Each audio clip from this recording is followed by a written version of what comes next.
So unlearning 100% compliance, okay?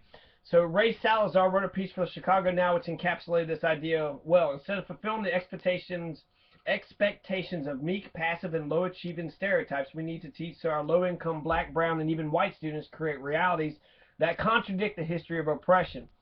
Julie Chancellor, Terry Shoon, Elizabeth Rogers, Beverly Keepers, the fucking, the fat fucking, the secretaries that sit in the fucking office all the time. They're white women all over the place. White women all over the place, okay?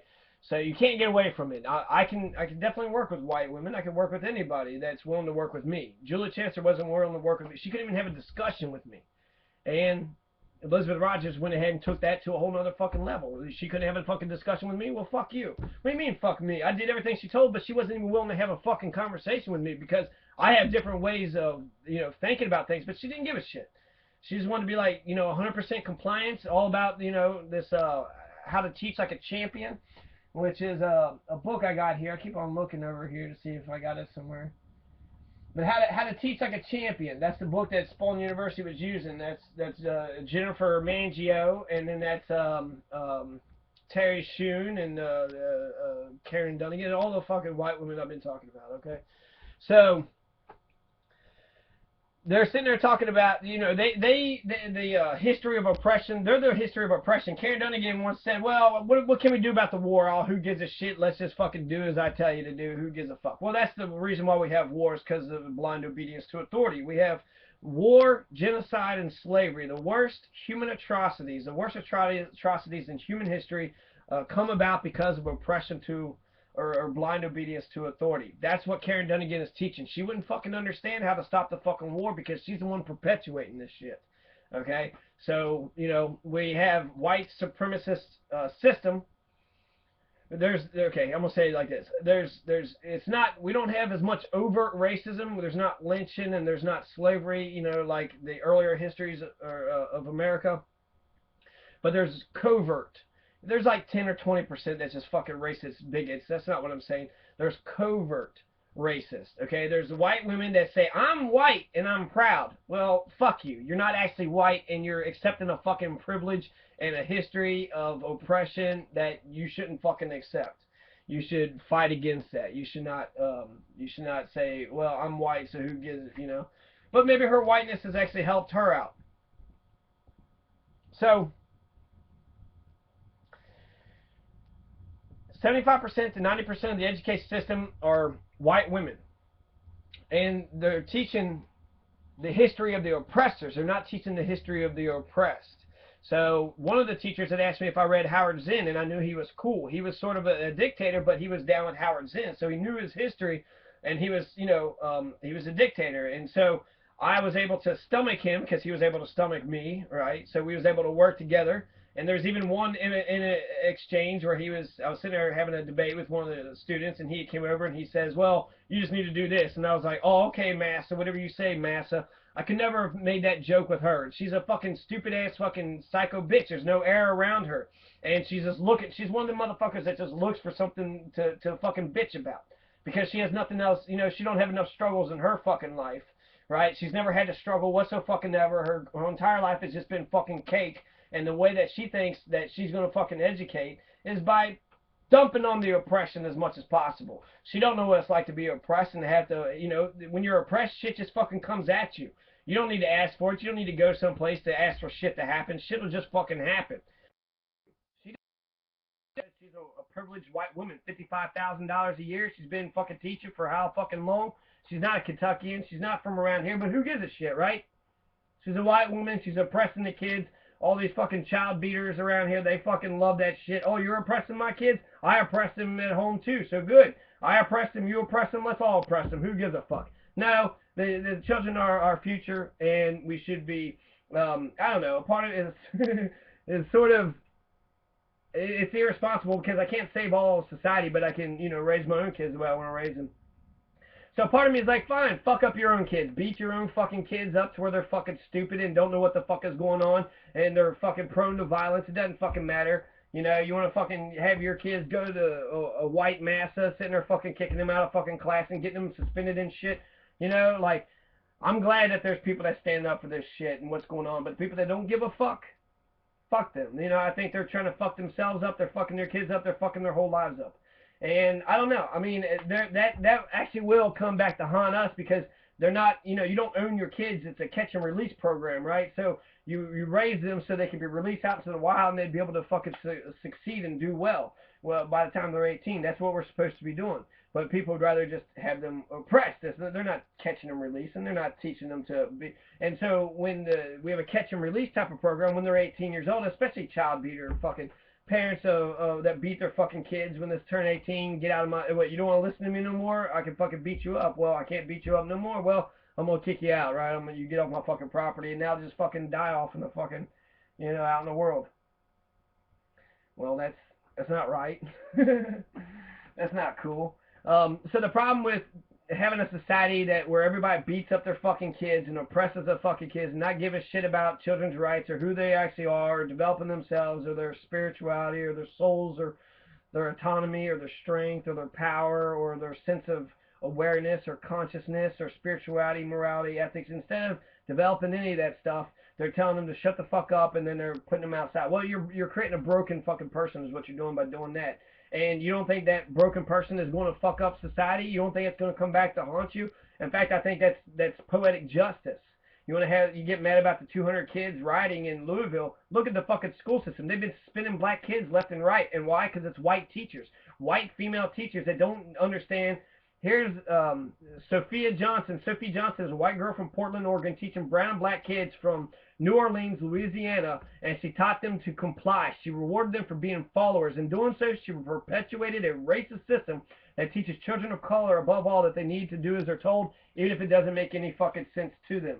So there is covert racism. There's racist institutions. There's racist disparities when it comes to academic achievement, when it comes to employment, when it comes to prison rates.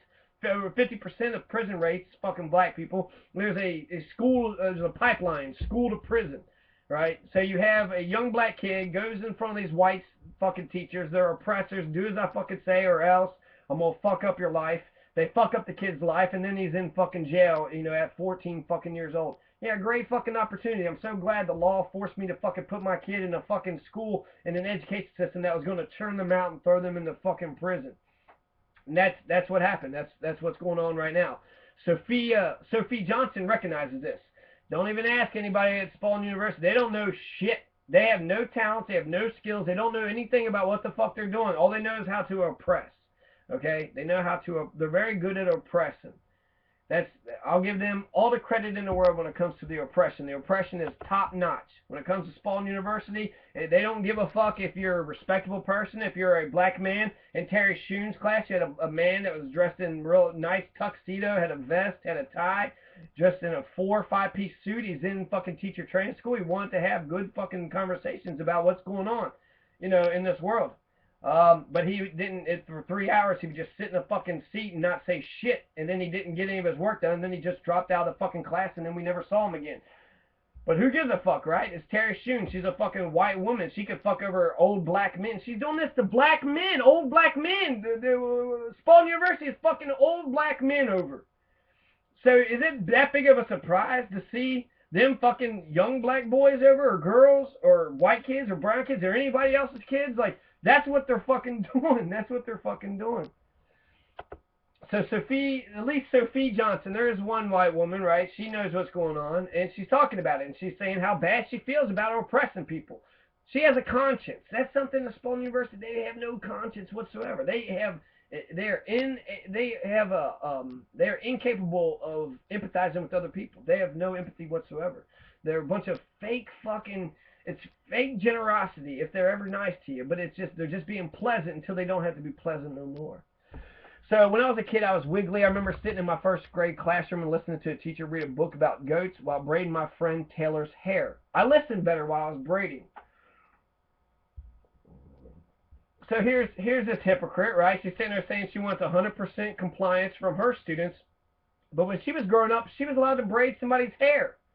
That's awesome. So you get to work with somebody else, have a relationship with somebody else. You're helping somebody. You're working with their hair and shit, and you're learning about the material. That's incredible. But she was allowed to do that, but that isn't something she was allowed her first graders to do. So The teacher let me braid. I still remember details about the book. Do you know that a goat's eye is rectangular rather than round? Yeah, I learned that in the first grade. She let other kids lie down on the carpet, and she still let others sit at their desks drawing. While new teachers in New Orleans bring up their own classroom experiences and how different and less strict they were, there will always be a voice to say, but this population of children is different. They need more control, more order. They need more rules, or they would not be able to learn. I've probably heard a version of that idea 100 times or more from people of every color, from teachers, administrators, and parents alike. But read it again and explain to me how that statement is not racist. It's amazing how we internalize these stereotypes of poverty. We all do it, but in so doing, we're not preventing the stereotypes, we're perpetuating them. Julie Chancellor, you're perpetuating the stereotypes. Racist stereotypes. You're perpetuating racism. You're taking all the privileges that whiteness gives you, and you're soaking it all up, and you're taking it all in. You have no fucking struggles whatsoever. Your life is cake, okay? Julie Chancellor's life is fucking cake. $55,000, my God, $55,000. You got a nice fucking house, a nice fucking car. You got a nice little lifestyle going there. But you're only allowed to do that because you're an oppressive fucking piece of shit. You're an oppressive, manipulative piece of shit. And you're perpetuating racist fucking systems. You know, that's why you don't mention that the black people and the Indians, most of them fought for the British in the American Revolution. That's why you don't talk about the Know Nothing riots.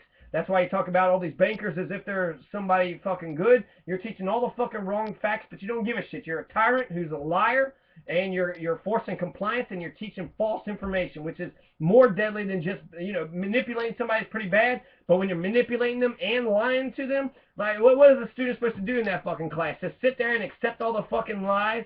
She's lying through her fucking teeth, but who gives a shit? Let's just fucking keep on going as if she knows what the fuck she's talking about. Children deserve to care about what they're learning enough to want to do the right thing because it is the right thing to do. If that piece is missing, you can't just install a shortcut like 100% compliance and expect dropout rates to go down. We need to focus our energy on getting children to care enough about themselves and each other to see school as an important, useful part of their lives rather than punitive prison it can so often feel like. I'm going to read this sentence again because this is just, Julie Chancellor, listen up, you dumb bitch, okay? You need to fucking understand this shit. And frankly, the fucking principal and all you motherfuckers that's going along with her fucking bullshit. We need to focus our energy on getting children to care enough about themselves and each other to see school as an important, useful part of their lives.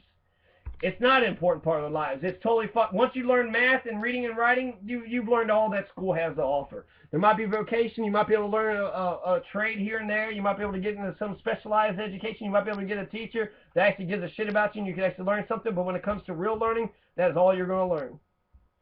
So, an important, useful part of their lives rather than the punitive prison it can so often feel like. Lemauve's strategies appeal to new teachers because they offer a set of rules you can follow to fix problems quickly and achieve short-term results.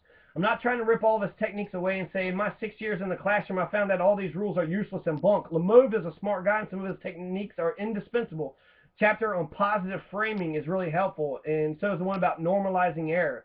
So I would not do away with this rule completely. I would just adjust it. Teachers should only expect 100% compliance if they can explain why they need it without dictating the reason as because I said so. For example, I needed everyone 100% to be quiet right now because it's quiet work time. It can be extremely difficult for people to concentrate when you're making a loud noise. We should be respectful of our community because it benefits all of us. Not just because I said so. That's not good enough of authority. You have to have a reason backing up the, why you're doing something. These motherfuckers don't have any fucking reasons why they do it. Just because. As a non-example, I need 100% of the students in this room to sit up straight and tall while I'm explaining fractions. Because I said so. That's Kristen Harris. That's fucking Julie Chancellor. Sophie Johnson slaps Julie Chancellor right in her stupid ass fucking mouth. Sophie Johnson is taking a big old shit right in fucking Elizabeth fucking Rogers' fucking ugly ass stupid fucking face. That fucking piece of shit. Sophie Johnson actually has, what's going on. She knows what's going on. She is a white woman that not only could I work with, but I would very much respect everything that she's doing because she's having these epiphanies. She's having, she wrote about this. So I don't want to live in a world where people yield to authority just because they are the authority. I want to live in a world where people have enough self-worth to recognize when something doesn't make sense to peacefully, intelligently, and assertively speak up for what they believe. Julie Chancellor wouldn't allow me to do that. Elizabeth Rogers wouldn't allow me to do that type of shit. If you can peacefully, intelligently, and assertively speak up for what they believe. look, Julia Chancellor, I really believe I should be allowed to talk about the 1855 riots. Oh, you do? Oh, well, fuck you. Hey, Elizabeth Rogers, guess what? This little bitch was being my bitch. He was doing every fucking thing I said. Now he ain't doing it. So we need to fuck up his life. Elizabeth Rogers, oh, okay, that's what I'm going to do. I'm going to fuck up his life, too. Thanks for calling me. Hey, bitch. Hey, I got your back, bitch. Hey, we bitches need to stick together. Sophie Johnson, I love you. Sophie Johnson, I love you. You give me hope, okay? Not all white women are fucking tyrannical, fucking fascist piece of shit.